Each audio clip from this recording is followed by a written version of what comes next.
Repórter Setorial está de volta. Alunos de escolas municipais de Pindamonhangaba vão passar a ter, a partir de outubro, mais 2 disciplinas na grade curricular: Educação Física e Artes. Acompanhe. Para inserir essas 2 disciplinas, Educação Física e Artes, na rede municipal de ensino aqui de Pinda, a Prefeitura vai investir um pouco mais de 4 milhões de reais. Quem vai contar para a gente sobre essa novidade nas escolas é o Júlio, que é o secretário de Educação. Júlio, como foi ou como está acontecendo esse processo para inserir essas disciplinas? Bom, nós passamos aí ao longo dos últimos 2 meses por uma etapa de chamamento público. Foi realizado a divulgação de um edital. A partir desse edital, organizações sociais poderiam submeter seus projetos, suas propostas de trabalho, a maneira como elas vislumbrariam que isso podia ser organizado nas escolas, e esses planos de trabalho foram avaliados. A gente teve aí há 2 sextas-feiras a divulgação de um resultado preliminar, a partir do qual as organizações podem apresentar seus recursos, suas contrapropostas. A gente está nessa etapa de modulação, então a gente organizou aí um valor de referência por aluno atendido na proposta, no projeto, para que elas tivessem, atendendo de 1 a 9.500 alunos, uma proposta aí de valor para a oferta das atividades, tanto de educação física como de artes nas escolas. O que essas disciplinas vai oferecer para os alunos?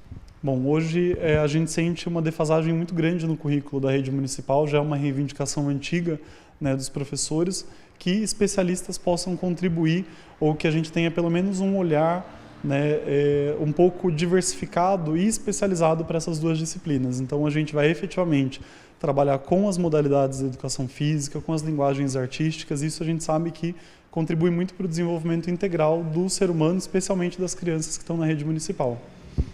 Para essas disciplinas serem aplicadas na sala de aula, vai precisar estender o horário de aula nas escolas, ou essas disciplinas vão entrar na grade curricular?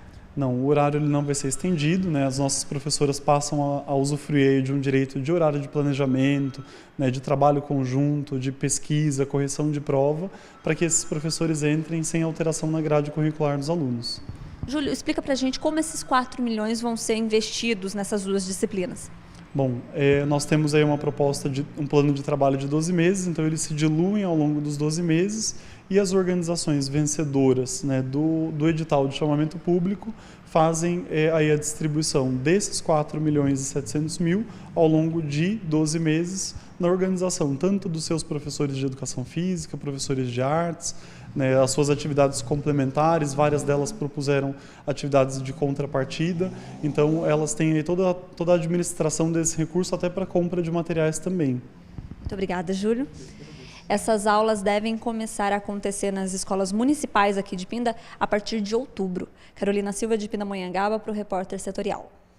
Vamos agora para a segunda parte da entrevista do dia.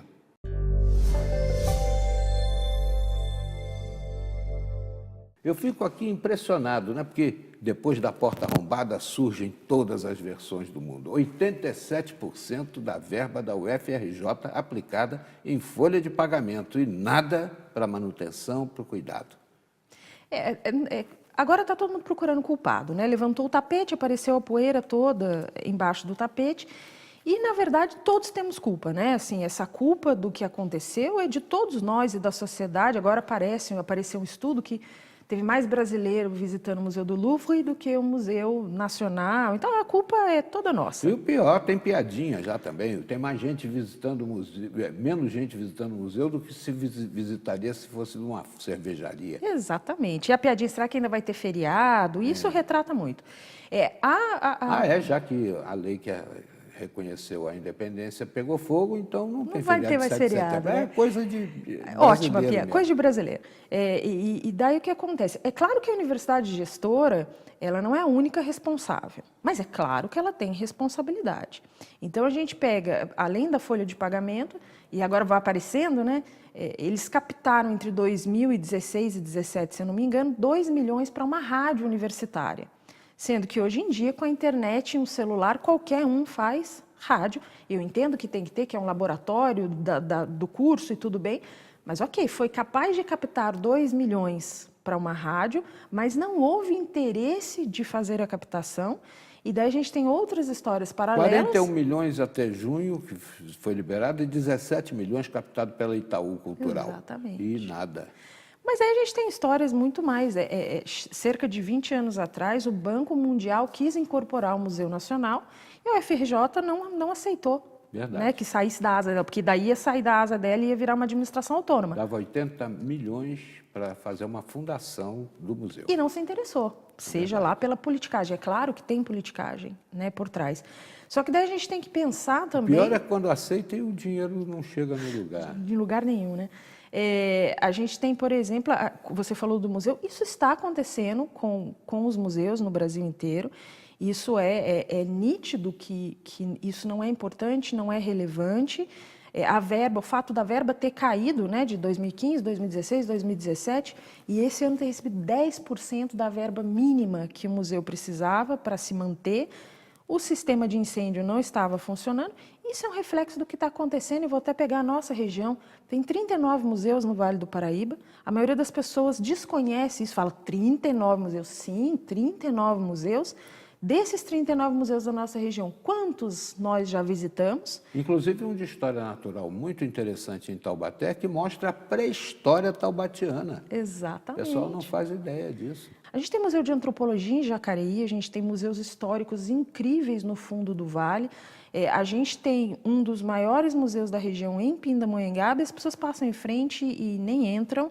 Então é um descaso que tem tudo a ver com a educação, tem tudo a ver com a história do Brasil e de como vai se minando, né, isso, porque a cultura faz a pessoa pensar, né? Karina, você falou no museu aqui de Pindamonhangaba, eu fiquei assustado porque foi aberto o museu para fazer lá um evento e autorizado a grafitagem interna e externa do museu. Eu fiquei perplexo com isso. Toda história, diz que toda história tem 3 versões, né? A minha, a sua e a verdade. Então, assim, eu não estava presente no evento, mas os fatos são o seguinte: houve um evento no museu aberto ao público, um evento com um foco diferente daquele do plano museológico do museu, mas até aí, ok, né? Se alguém achou que o evento era pertinente. A questão é que cerca de 2, 3 meses atrás, houve uma comoção municipal muito grande sobre o ataque com pichações aos palacetes. E por conta disso, a municipalidade reeditou uma lei que já existia, tornando as penalidades maiores. Era uma contravenção, virou crime e fazendo tudo isso. E de repente... Inclusive houve uma tentativa de reconstituição, mas com a tinta não batia com a tinta original. E eu não sei também se restauração pode ser feita de qualquer maneira. Não é assim, tem as regrinhas, né? Tem uma coisa que... às vezes, por exemplo, por anos ficou pichado um oi na frente do museu e agora puseram uma tinta que... Não é bem assim, entendeu? Não é só colocar uma demão de tinta para tampar aquele oi. Mas foi autorizado no próprio evento que se grafitasse uma das paredes do museu. E não vale aqui a discussão se é arte, se não é arte, se eu gosto, se eu não gosto. A questão é a contradição. Então, assim, tudo bem, essa juventude precisa se apropriar dos aparelhos culturais da cidade, mas se apropriar dos aparelhos culturais não quer dizer que eles têm que dominar a cultura do local, mas sim utilizar o local da melhor maneira possível. E eu acho uma coisa também engraçada, né, que eu lanço como repto às autoridades policiais e municipais de Pindamonhangaba. As pichações não acontecem em cima das propagandas que há nos muros. Que coisa engraçada, por que não? Né? Se há um protesto contra a situação, por que não pichar lá o poder do capital que faz o anúncio? Picham as paredes em volta, mas a propaganda fica... Será que tem algum compadrio, alguma... Eu não sei, a pichação tem toda uma discussão aí sobre se ela é arte ou não, e tem teorias interessantes. E tem uma teoria que fala que a pichação é um grito aí de revolta e tudo isso. E tudo bem, eu consigo ler nesse sentido, mas daí se ela não é, não posso considerar um ato de vandalismo, o grito do oprimido, vamos dizer assim. Então ele tem que vandalizar o capitalismo, né? E não a propriedade privada do cara que às vezes pegou o 13º para pintar o muro. Né? E por falar no capítulo contradição, também há uma contradição do município que reedita uma lei com relação a contrariar a pichação e autoriza ao mesmo tempo que se piche dentro do próprio... No maior aparelho cultural do município, né, que também tem problemas de infraestrutura, né, obviamente. Se for ver, também está sem a VCB há anos, não é um problema de agora, né, é um problema já de década e as pessoas não prestam atenção nisso, né? Então, você tem essa contradição, então, peraí, eu vou reeditar a lei, não pode, e na lei está clara, tá? Não está dizendo que não pode pichar e que pode grafitar. Está dizendo escrever qualquer coisa em qualquer muro, inclusive a multa é maior em bens tombados, o palacete é um bem tombado, e ao mesmo tempo eu abro a porta daquele lugar e falo, picha essa parede aqui que ela não é original. A Karina falou em AVCB, é a mesma coisa que faltou no museu lá no Rio que pegou fogo, a vistoria do Corpo de Bombeiros. Como é que abre ao público uma situação em que não existe a vistoria? Quer dizer, se tiver algum fogo ali, além da perda do patrimônio, tem perda de vida também dos visitantes. Corre esse risco, né? Então, assim, isso acontece, tá? O museu é o Museu de Pinda, é o Museu do Rio, o Museu da Língua Portuguesa, quando pegou fogo, estava na mesma Lá em São situação. Paulo, capital. Memorial da América Latina estava na mesma situação. Então, assim, a gente vê que é recorrente e a auto de vistoria do Corpo de Bombeiros é apenas um dos itens que a gente precisa, né? Então, tem o AVCB, tem o ABITSE, tem a brigada de incêndio que tem que estar treinada.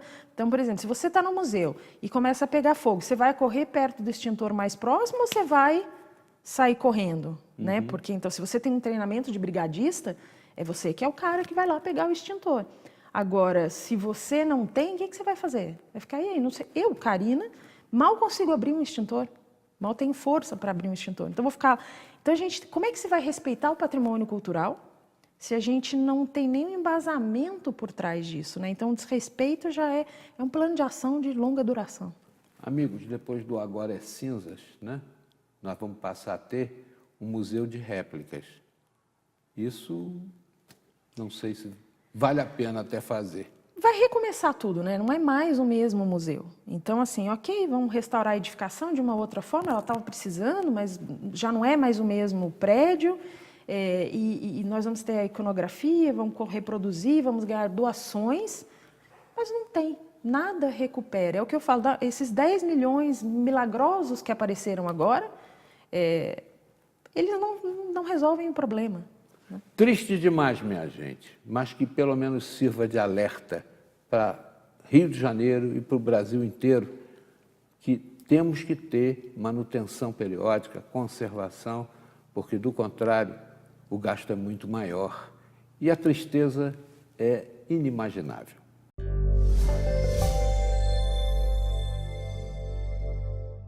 Depois do intervalo, vamos conhecer pessoas que antes estavam desempregadas e agora são empresárias online. Confira.